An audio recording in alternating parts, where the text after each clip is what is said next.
각하 주장 두 가지는 모두 방언으로 택도 없다. 네. 각하라고 하면 각하라는 의견을 내면 그 내용을 판단하지 않습니다.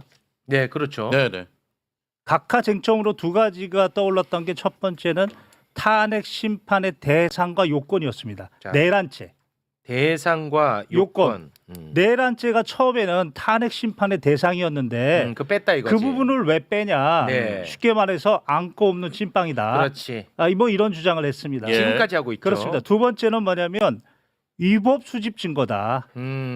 김용현이나 그리고 여인영이나 검찰에서 진술했다 하더라도 헌법재판소 와서는 다른 이야기를 했다. 그리고 우리 형사소송법 312조 1항에 따르면 검찰에서 이야기했어도 내용을 부인하면 인정하지 않으면 증거로 쓸 수 없다. 그런데 왜 헌재에서 증거로 쓸 수 있느냐. 이 두 가지였습니다. 네. 그거에 대해서 간단하게 설명드리겠습니다. 네, 좋습니다. 먼저 대상에 대한 부분, 그렇습니다. 내란죄 뺀 것. 대상에 대한 부분은 탄핵 심판의 대상과 형사 재판의 대상 이 부분을 뭘 이해한 겁니다. 탄핵 심판의 대상은 바로 헌법 66조 2항 대통령의 헌법 준수 의무 위반이냐 아니냐 이것이 대상이고 예. 형사 재판의 대상은 형법 87조의 내란죄의 요건은 뭐냐면 국헌문란이 있었냐 그리고 폭동이 있었냐 예. 전혀 지금 차원이 다른 얘기죠. 네. 탄핵 심판에서는 헌법 준수 의무 위반이 있었냐 네. 요것만 확인하기 때문에 네. 이 사건 같은 경우에는 비상계엄 헌법 77조 위반 그다음에 국무회의 거치지 않았다 헌법 89조 5호 위반 그다음에 부서도 하지 않았다 헌법 82조 그거 이따 위반. 저희가 할게요. 그렇죠. 네. 딱 간단하게 떨어지는 네. 거죠. 네. 그다음에 더 중요한 게 이제 위법 수집 증거, 전문 증거 관련돼서 2020년 2월 4일 날 형사소송법이 개정이 됐다. 그래서 검사 앞에서 얘기했다 하더라도 재판 가서 나 이거 내용 인정하지 않아요. 그러면 증거로 쓸 수 없다.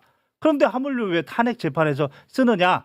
이 부분인 거고. 네. 그리고 헌법재판소법의 40조 1항에 형사소송법 준용한다고 돼 있지 않았냐? 예. 이 부분입니다. 그런데 정영식 재판관이 정확하게 지적한 것처럼 앞부분에 헌법재판의 성질에 반하지 않는 범위 내에서 준용한다. 이게 무슨 말이냐면 헌법재판, 탄핵심판은 그 본질이 징계입니다. 징계죠. 징계.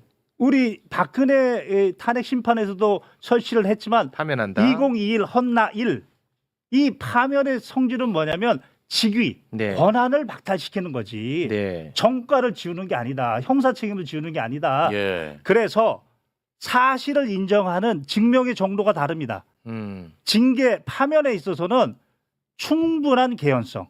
우리 쉽게 얘기하면 10중 8구, 80에서 90%의 네. 정도의 사실 인정이면 되는 것이고 네. 형사 책임에 있어서는 그 증명의 정도가 95. 합리적 의심을 하나라도 할 수 있으면 안 되겠다. 네. 예전에는 검사 앞에서는 그건 합리적 의심 아니야. 그런데 지금은 검사 앞에 수사 받아도 나 이거 부인할게요. 그러면 이것도 합리적 의심 되겠다라고 해서 개정이 된 거다. 네. 그래서 탄핵 심판은 헌법재판의 성질에 반하지 않는 즉 충분한 개연성만 있으면 되기 때문에 네. 합리적 의심을 모두 배제해야 된다는 형사소송법 312조 1항은 적용되지 않는 게 않는다. 맞다. 네. 그리고 1988년 헌법재판소 개소 이래 지금까지 계속 그렇게 판단해 왔다. 네. 그래서 각하 주장 두 가지는 모두 방언으로 택도 없다. 네.